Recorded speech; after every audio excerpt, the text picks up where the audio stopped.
Hey, welcome back to Mirror Expression, channel where I take the time to share a little bit of myself with you all. And I invite y'all to come on in the house and do the same with me, right? I want y'all to go ahead and hit that thumbs up button for me, as well as subscribe to the channel if you haven't already.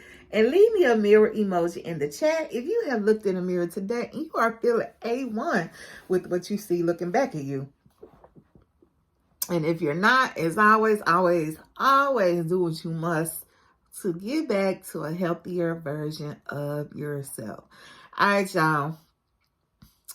We back to this friend of the family. It's episode 7, The Great Deceiver.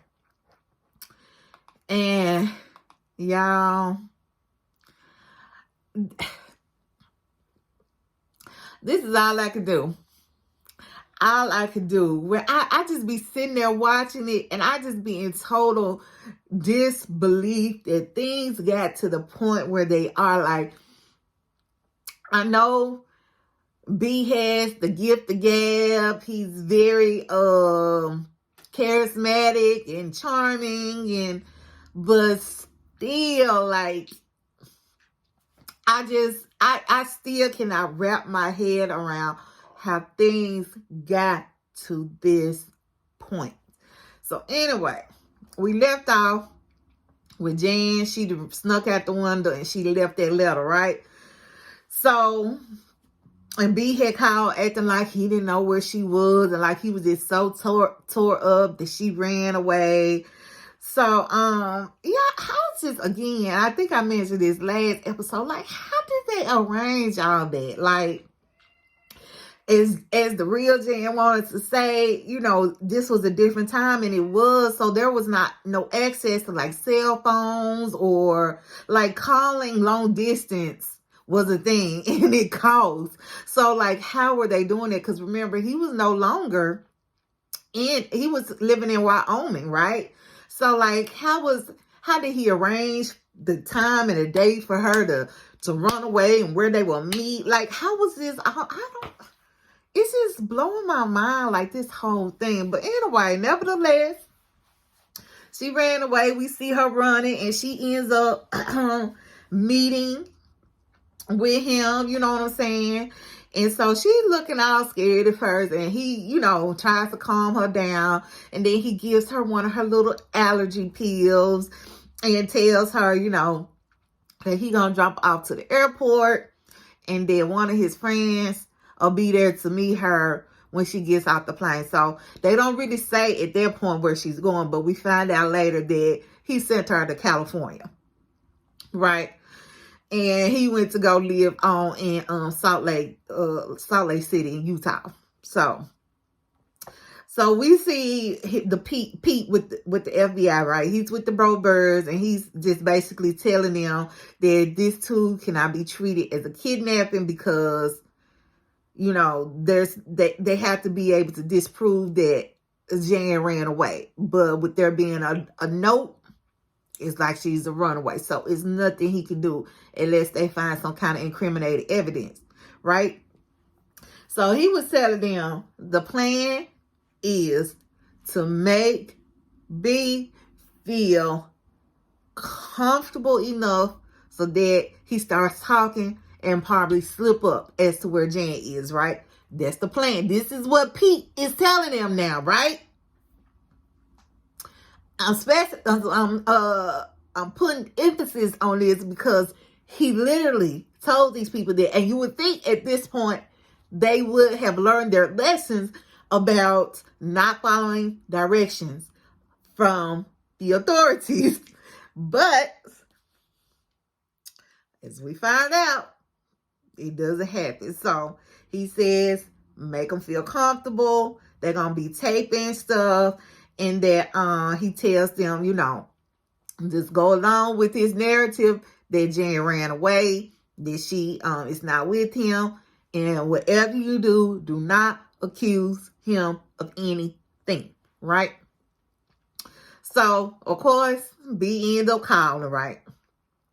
Mary Ann answers the phone, and Bob is on the other end. He pushing, he running the tape recorder. he pushing record on tape recorder while Mary Ann is talking. So Mary Ann kind of tells B that Bob isn't there. I think she lied and said he was at work or something, right? And so B goes on just having like a casual conversation like it ain't nothing. Like, oh, well, I live in Salt Lake City now. Oh, Gail and I are now divorced. And I said, he's really trying to talk to them like they just still good friends or something. Child. Marianne, she doesn't follow the rules, right? Now, mind you, I just put emphasis on all that the FBI told them. So instead of following the direction, she goes out talking about, you need to tell me where Jan is right now. All I could do is shake my head. Like, to be honest, I can't say that I wouldn't be demanding answers either if I knew he was the one that took my child. But also, at the same time, I wouldn't have let things gotten that far. Like, they would not have gotten to their point. So, at the point that they're at, and they're in, like, true desperation, like, at that point, it's like, let me follow what I said. Anything to figure out where my child is. But, yeah, like I said, it would have never gotten to that point with me. But anyway, so he goes on talking about something. Oh, it's funny. You know, you should say that. I just got off the phone with Jan.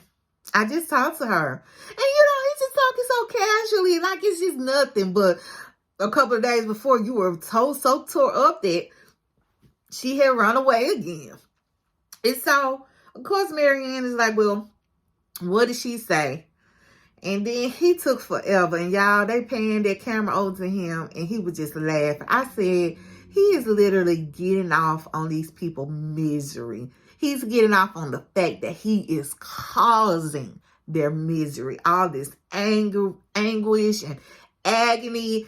And he was just... I said, oh, it just made my blood boil, y'all. You just don't know. So he finally answers her and he tells her, oh, she done met these two older girls and they're doing big girl things and that she doesn't want to come home and be a child anymore. But he said, because then Marianne was like, well, where is she? She was trying to get him to say, and he was like, well, she refused to tell me where she was. And I said, oh, baby, this beat is something else, because he goes on to try to invoke fear in Marianne, talking about who knows what's happening to her. It's so dangerous out there. And then he immediately flips the conversation that, like, well, she would come home if you were signing papers to let her marry me. Like, why are you sending this parent on one extreme to the next? Oh, that was so manipulative. Like, to have her in fear what could be going on with her daughter, and that if I could just get her back to safety, all I have to do is this one thing. And y'all ain't gonna lie, I thought Marianne was gonna fall for that ish, because y'all see what's been happening so far as Marianne up until this point. But she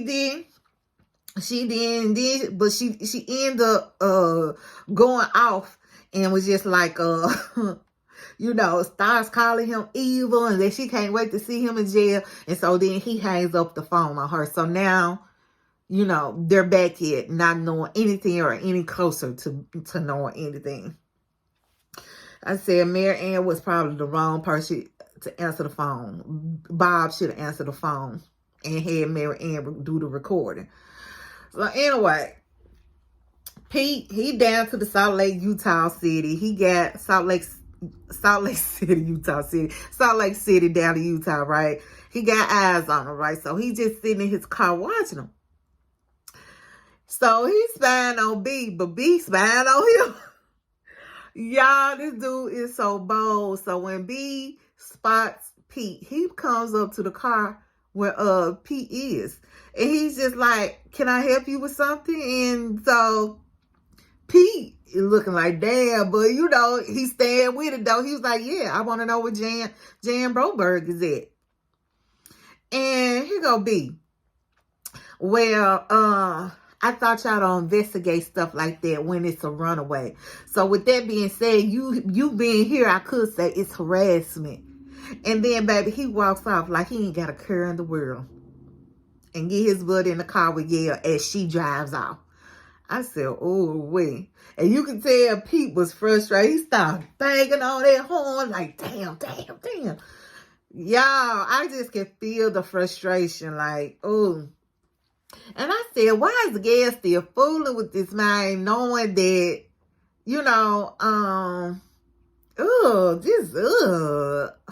how he even treated her. But y'all, she ends up, so she was on her way to take him to jail to serve his little 15 days, his sentence. Another thing to be pissed off about. But anyway, so she coming back and she stops at the Broberg's house, y'all. She get her butt out that car, go knock on the door. And so Mary Ann answers it. And she's just like, so they just looking there at each other, right? And so Mary Ann's like, well, I heard your divorce is final. Gail says, does not even acknowledge that. She's like, can I come in? So Mary Ann invites her in. So she coming in, she looking around, and she sees the recording device by the phone in the kitchen.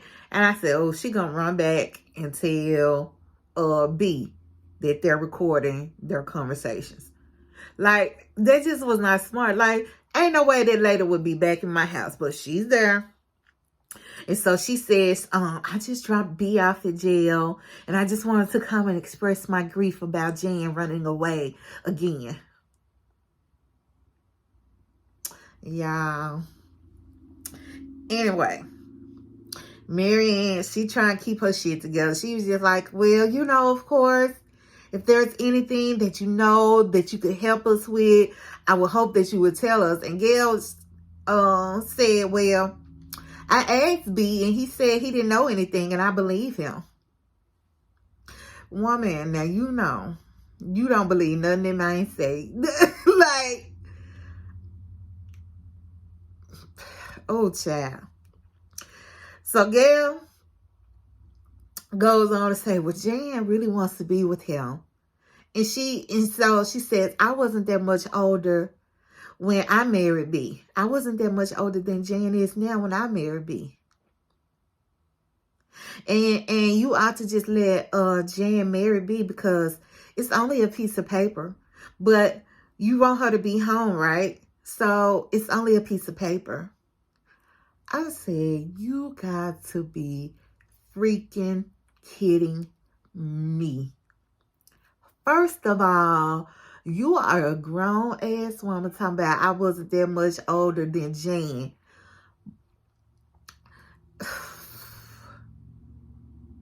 You're a grown-ass woman. And you got kids. And so, I'm just thinking, you saying, and how long have you been married to B? So,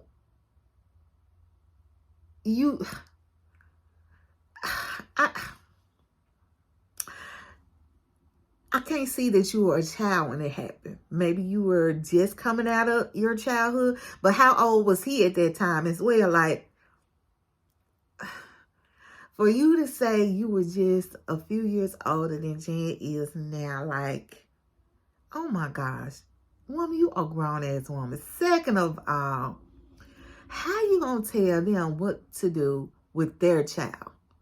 Third of all, how this fool still got you out here being his mouthpiece after how he's treated you, and now you trying to hook him up with his next victim? Like, make it make sense, y'all. Make it make sense. Like, oh my goodness. I just can't. Like, girl, bye.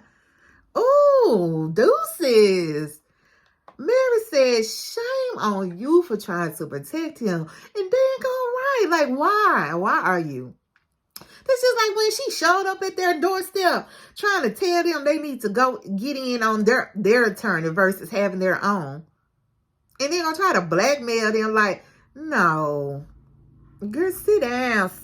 And then you know what her smart ass going to say. Going to tell Mary Ann, well, I married him and I have 4 kids about him. I mean, she said, I married him and I have 4 kids with him. Now, what's your excuse? I was, I ain't gonna say what I ain't gonna say what I would have said, but matter of fact, I don't even think I would have had the opportunity to say what I would have wanted to have said, because ain't no way she would be standing in my home, baby. Ain't no way. Anyway, so then we find out that he really did file a report on Pete, because Pete get in trouble. He get called into the office, and so his boss is kind of just like, what are you doing? You out here stalking people? And he was just like, no, I was sitting in my car. So that's stalking people, that's harassing people. And so he was just like, you got to stop this. We're not gonna be working on this case. We're not wasting the Bureau's money. Stop it, right? So B, we see him. He serves his time in jail. It's the end of the 15 days. And he just sitting there all smiley, comfy. And like he was just, as he says, he was on vacation. I said, oh, even him serving his time. And I use that term lightly. It was just nothing for him. It was just a drop in the bucket. Like, it was nothing. So anyway, it's the end of the 15 days, right? So he makes another call to Mary Ann, and he's talking about Jan. He's telling her that he's heard from her again, and that she's still out there hitchhiking with these older girls, and that she is now using drugs. He goes on to say, she didn't say where she was, but that she would come home only so she could marry B. So if her parents were going to sign the papers, then she'll come home so she can marry B, and she'll live at home as long as she's married to B. So this time, Bob, he's doing the recording again, but he's coaching her this time. I said, Bob, you should have been doing it from the get-go. Because, like, Mary Ann was just effing stuff up all over there. So he's coaching her on what to say. And so Mary Ann was just like, okay, so if she's waiting for an answer to if we'll let her marry you or not, that means she's going to call you back, right? And so B was just like, yeah, but so then Mary Ann's like, well, we can get her a plane ticket or a bus ticket or whatever she needs. She can call whatever, blah, blah, blah. And so B's just like, I don't know if she's going to call, because she barely has money to call me. And she's out there getting her money the hard way. So again, he's trying to invoke all this fear into these parents, telling them all this bad stuff that Jan is doing. And I'm just like, okay. So then Marian says, okay, so if we let you marry her, then you'll get her back here. I'm just like, really, Marian? Really? But I said, I hope that they were just phrasing it so that he could come back and be like, well, yes, I would marry her. And that's essentially what they were doing. Because at first I was like, why are you asking? He's already said this plenty of ways. Let him marry that baby. But of course, he's trying to make it seem like it's all Jan's idea as far as the marriage, right? And so he even when he's answering her, he's like, yeah. If that's what's going to get her home, she's very adamant about wanting to marry me. So if I have to do that, that's what I'll do to get her back.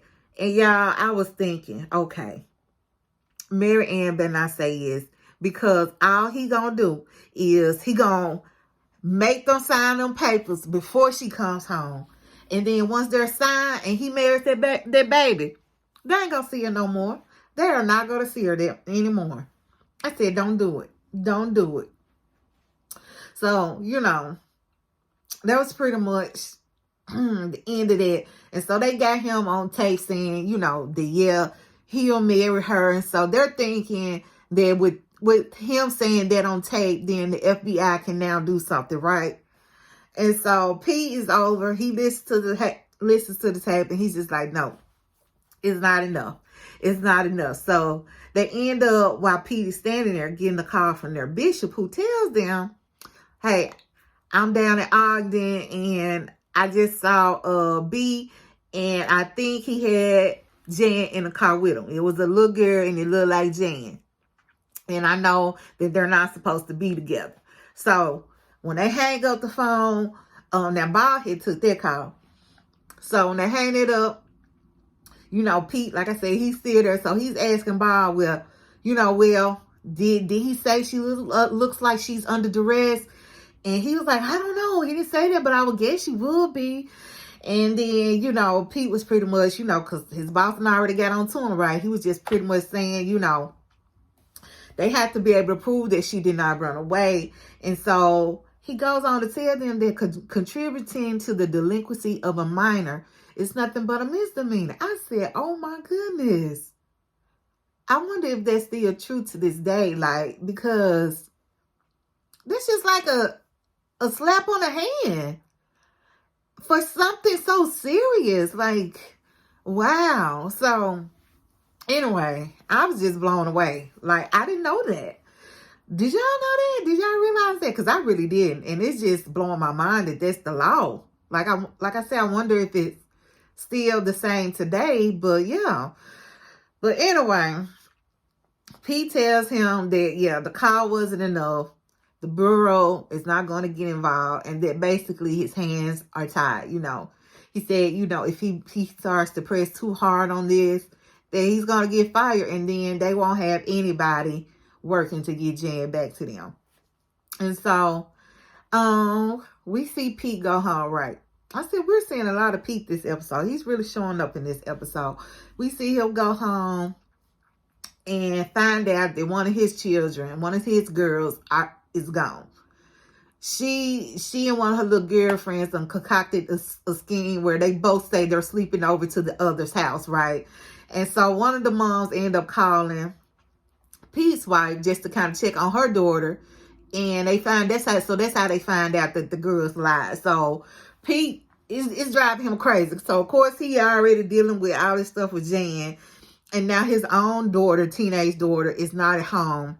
So he there waiting on her. And her little butt walks through the door. And Pete just loses it. He loses his cool. And that just kind of just adds fuel to his fire, about finding Jan. His daughter is home safe, but, it could have been another way. And so I think from that point, that was his pivotal moment. I'm not going to rest until I get this little girl back home.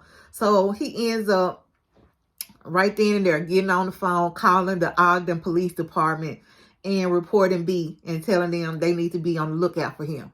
Now, mind you, he had just told the Brobirds he can't do that because he can't get involved, right? And that if he does get involved, his job is on the line. But I think at this point, he's just like, man, forget all that. And so he did. He called it in. And so Marianne and Marianne and Bob, they're out. Oh, all these B's, Bob and Bob. So anyway, Marianne and Bob, they doing their own little stakeout. They gone to the address where they have Look B where he's at. And so they just sitting outside just watching. They waiting on him to either come in or leave out. You know what I'm saying? They waiting on one or the other. So anyway, while they sitting there, Marianne's just like, oh, she feels so guilty. And Bob takes her hand and he just lets her know that he's forgiven her for everything that's happened. And so right then, B ends up pulling up. So they like, there you go. So they kind of slash down in the car so that B won't see them. And so we see B get out the car and, true to his fashion, he opening the doors like he just a wholesome gentleman. And so he opens the back door first. And this little girl that does look like Jan from the back gets out. So they're like, I think that's her. Yeah, that's her. That's Jan. So they're getting all hype, right? And then he goes to the front passenger side and opens their door and a woman gets out. And so they kind of both turn around. They can see their faces, the faces of the woman and the child. And so they get discouraged when they realize that it wasn't Jan. And so they're just like, that's probably who Bishop saw. Bishop didn't see Jan. So now they're just discouraged all over again. Like they they've been pushed back into a world of hopelessness. You know what I'm saying? A place of hopelessness. I just said, oh, I just cannot, I can't even imagine what they are feeling right now. Like, and I'm an empath. Like, usually I can empathize with people, but I just can't even, like, I can't even put myself into how extreme of different feelings, arrays of emotions that they must be feeling at this point. And just the guilt, like Mary Ann was saying, like, I know she was probably talking about the guilt of sleeping with B, but like just the guilt of just not doing the things they could have done to have prevented things from getting to this point. You know what I'm saying? And I just say at this point, because I know that not all things are inevitable, that there are just predators out there that take advantage of people. But to this extent, you gotta understand they played their part too, you know. So I just can't fathom like how they are carrying the weight of all of those different emotions on their shoulder. Like, I just can't even imagine, right? And then Mary Ann, she keeps seeing like all this bad news, like in the paper and on the TV about girls that are being taken, or just other children, period, I'll say.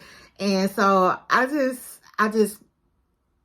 can only imagine how they just takes her anxiety to a whole nother level, y'all. I don't know.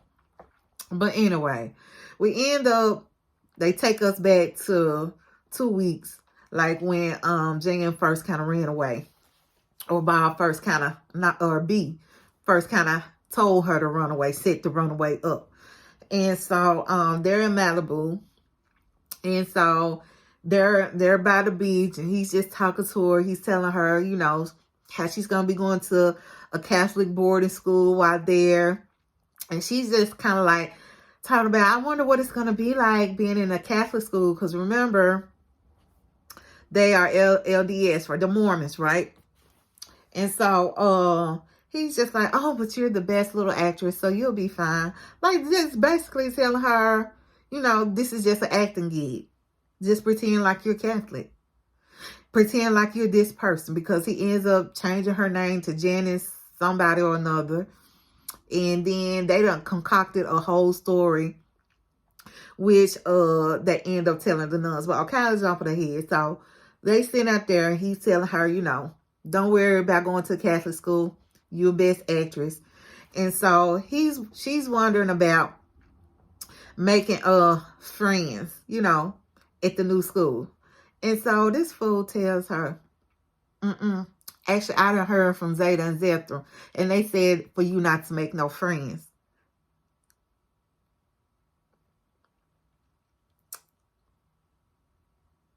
I said, he's telling this baby just anything. And on the spot, too. So he tells her, they said she can't make any friends, that everything is dependent on Bob and Mary Ann signing them papers so they could get married. And so she asked, well, what does that have to do with me making friends? And I was like, oh, okay. Maybe things are starting to click for her to ask that question to him. Oh, yeah. But maybe not click enough. This whole family just naive. But anyway, he ends up telling her, because we can't have any slip-ups, we have to complete the mission before you are 16. Then he goes on to say that Zeta had told him that one of the nuns there is one of them. The nun is from the same planet she's from. I said, oh my goodness. And Jan's like, oh, really? Can I talk to her? And he's just like, no, you can't talk to her because we don't know which one she is.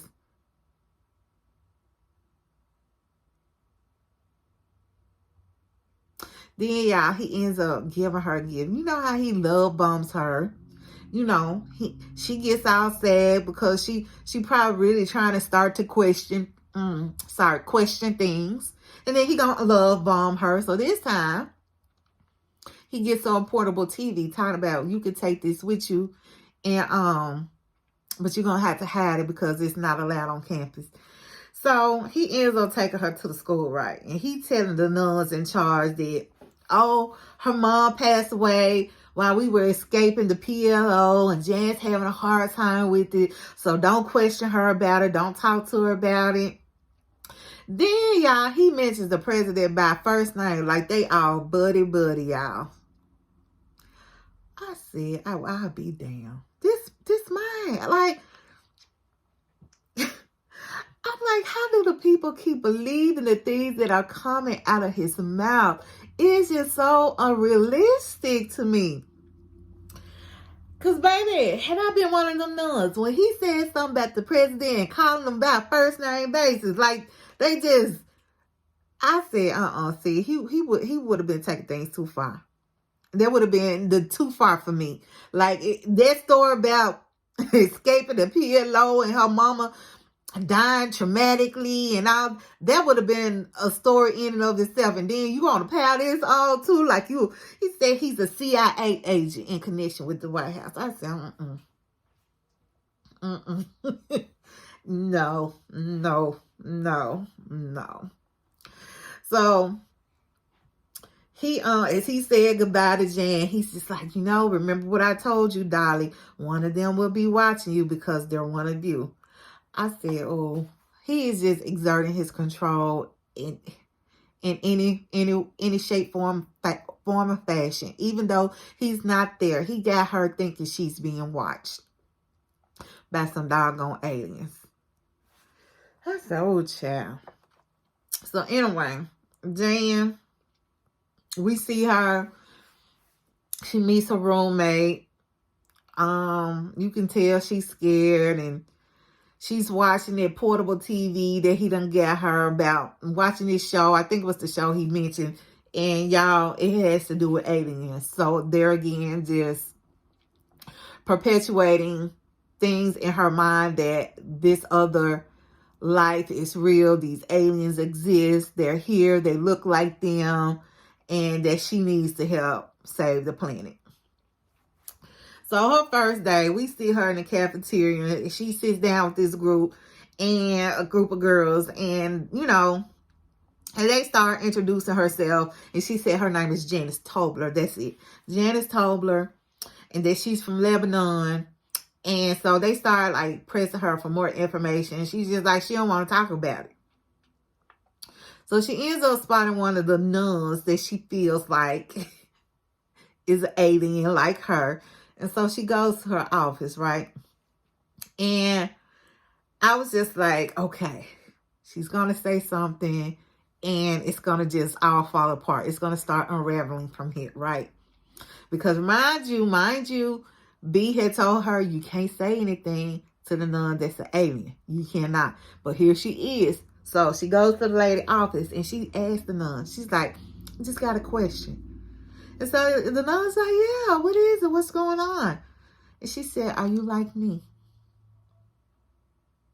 And the nun was like, well, what do you mean? And so Jan starts to have a whole, she just comes undone. She starts to boo-hoo and cry. And she's just like, well, I'm not feeling well. So the nun's like, wait, I know what it is. I get it. I know what's going on. She said, you're missing your mother. Right. And so Jan ends up playing it off and says yes. And so the nun is just trying to comfort her. She's trying to come from a place of comfort, like, because she really thinks this girl done lost her mama. And talking about, well, you just remember that you still have a father that watches over you. And I said, so now she putting in that baby head that B is really here for her. I was like, oh my goodness, this is just terrible. It's just terrible. So we see B coming to pick Jan up to hang out with her for the weekend. So apparently that's what he gonna be doing, coming back and forth. I guess until he can convince them people to let him marry the baby. So he wants to make sure that she's focused on the mission too. I think that's another reason why he just tried to check up on her to make sure she ain't saying nothing, to nobody. And that, like I said, she's still focused on the mission, if you get what I'm saying. So he take her somewhere, y'all. And this is how conniving this man is. He tells her that he's writing a memoir. And so this is a chapter that was written especially for her. And so he starts reading, he pulls out these papers and he starts reading it. And he's filling her up with all these love words in it and how she's beautiful and he loves her and yada, yada, yada. Love bombing. And then he starts to speak negatively about her parents, just straight down in him, talking about they want to keep her from him and yada, yada, yada, and they're no good. So, he's putting all this info in her head, right? Then he turns around and says, well, now I want you to write me something. So now she's talking all the same things, basically, that he just read to her. Y'all hear my baby in the background. So, yeah. So she's writing down all, basically, she's kind of just mirroring the things that he just said to her, that he just read to her. Like, how good it is, how she's in love with him, how she wants to be with him, how she wants to marry him. They have this special connection, and how she's tired of fighting with her parents over being with him. She's tired of acting like a little girl. She doesn't want that. She wants to leave home and not ever come back because her place is with him. Like, she's saying all this. And I said, wait a minute. Then she also said, you have no right to him, and I want to marry him. He is mine. I said, oh, that baby, he is mine. That was directed towards her mom. He has no right, because right now I don't think she know about the father. She know that was directly at her mom. She has no right to him. He is mine, and I'm going to marry him. And I said, as soon as she got through reading that stuff, I said, you know what? He's tricking that baby into writing that. Got her thinking she's writing a chapter in her memoir. But he is having her write that so he can send it to her parents. Like it was a letter she wrote to them specifically. This man is so conniving, y'all. So conniving. And sure enough, y'all, this will happen because next thing you know, we see Bob and Mary Ann reading the letter. So Pete is just like livid at this point. So he asks somebody else at the office, like, well, who was that psychologist that was on the case for Jan the first time she was taken? So the man was just like, I ain't getting involved, and you need to stop that too. You need to stop being involved. And Pete was just like, well, I'm trying to establish a pattern here, a pattern of behavior, because he's just going to keep doing this to other little girls if we don't stop him. Oh boy said, nope, not going to do it. I'm following orders. I'm not going to get involved, and you should do the same. So y'all, Pete was like, whatever. And so he goes on to see the bishop, right? Because he saw in the paperwork that B was seen by the LDS social services, right? So he asked Bishop, like, what is that? What do these social services do? Like, and so the bishop was like, well, they provide counseling to the members, right? And so Pete says, well, why was B seeking treatment with them? And so Bishop said that he didn't seek treatment. He was referred by his bishop. And so Pete was like, why? And he says, because that was before Jan was taken. So why was he referred? Because like at this point, Jan hadn't been taken. So why was he seeking these services, basically? And so the bishop said, well, he had actually made inappropriate advances towards his daughter as well. And so she said, she was 14 at the time, and he was part of the High Council as well at that point. And so Pete was just like, want to know about, well, what's the high council? So, the bishop ends up telling, they all have roles or, like he's the bishop now, or, what I'm saying? So the high point is just like one of the higher positions within their churches or whatever. So the high council is. And so then, the bishop said, but, as his condition got worse, that he was excommunicated and he was sent to counseling at that point. And so Peter's looking like, well, what do you mean got worse, right? And so the bishop says, well, now that's supposed to be confidential. And Pete was looking like, I ain't moving till you speak. Right? So they just looked at each other like, okay. So then Pete said, well, you know what? How about I start this off? I'll tell you what I know about B. And so he goes on to say, I know he has no emotions. I know he manipulates, he lies, he intimidates, he blackmails to get access to these young girls. And Pete says, if you know anything that can help us, it needs to be on your conscience to tell me right now, pretty much. And so the bishop, he goes on to say, he opens up, he says that he was excommunicated because B had came to them, to the board, and told them that he had been drugging Jan and that he had done it on multiple occasions and that he had acted out sexual fantasies, including intercourse and other things, while she was knocked out asleep. And then the way he said intercourse, what did he say? A slight intercourse or something like that. I was like, now if y'all have watched the Abducted in Plain Sight, you kind of know what he's alluding to right there. She said that he will only put the head in so far as like to keep her hymen intact, basically, or something like that. So I think that's what he's referring to when he says slight intercourse or half intercourse or something like that. Like, no, intercourse is intercourse, baby. Ain't none of that. So anyway, y'all, I could have blew Pete over by like that. The way he was looking, he was too outdone. And I don't blame him. He's like, all this happened before the first kidnapping? And the bishop is like, yes. And Peter's like, well, did anybody tell law enforcement or the Brobirds?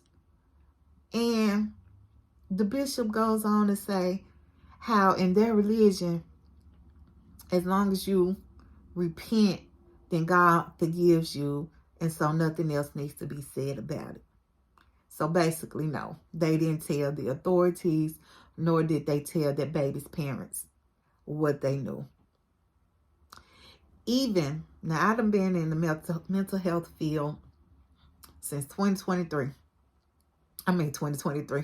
2003, right? 20 years almost. Even as, now this is supposed to be their social services, when certain information is brought to light, it has to be reported. That is one of those.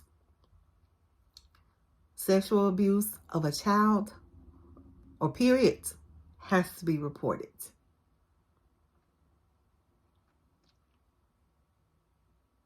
I said, oh my goodness, y'all. Anyway. So Pete, he's still like in disbelief. He's like, this has been going on for years. Years, y'all. And you could have helped stop him. So Bishop also want to get emotional and said he thought he was doing the right thing. Like, how did you figure that? And you continue to see them all together. Because that, before the first kidnapping, well, even after the first one here, but even before, the two families were still buddy. So how did you think you were doing the right thing? And he had already confessed to doing these things. I said, oh my goodness, so many people failed this baby. So many people did. So many people did. Anyway, that was basically the end. We end up, seeing Jan back in school in one of her classes, and she's just looking miserable. Like she was zoned out, not really paying attention. And the one thing as I'm continuing to watch these episodes, they just keep coming to my mind. And plus, like I said, I've already watched it, Abducted in Plain Sight, so I kind of know how things end already. Well, you too, if you've already seen that, like the end results. I'll say that because this is kind of giving a more detailed picture of things, but the end results if you've already watched Abducted in Plain Sight. But the one question that keeps coming up for me is like, what made Jan finally realize that B was full of ish? Like, at what point did it just kind of like click in her mind? Like, what was the thing that caused her to wake up and realize that B was just not who he said he was? He was not genuine, and that he was really just a predator, and that she had been misused and abused. Like, I wonder, like, what was the thing? And I'm hoping, like, we get some clarity throughout these last couple of episodes. I think we got 3 more. And I hope it's not just one of those where, kind of like with the Abducted in Plain Sight, we just kind of see that she reconnected with her family. But I really want to see what made her kind of just realize and wake up that, hey, this isn't real.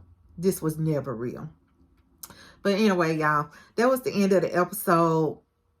I just want to say I'm thinking about my friend, Santi Unruly. Rest in peace, babe. And as always, y'all, I'll pray for you. Y'all, please pray for me. And we'll watch God change things. Bye, y'all.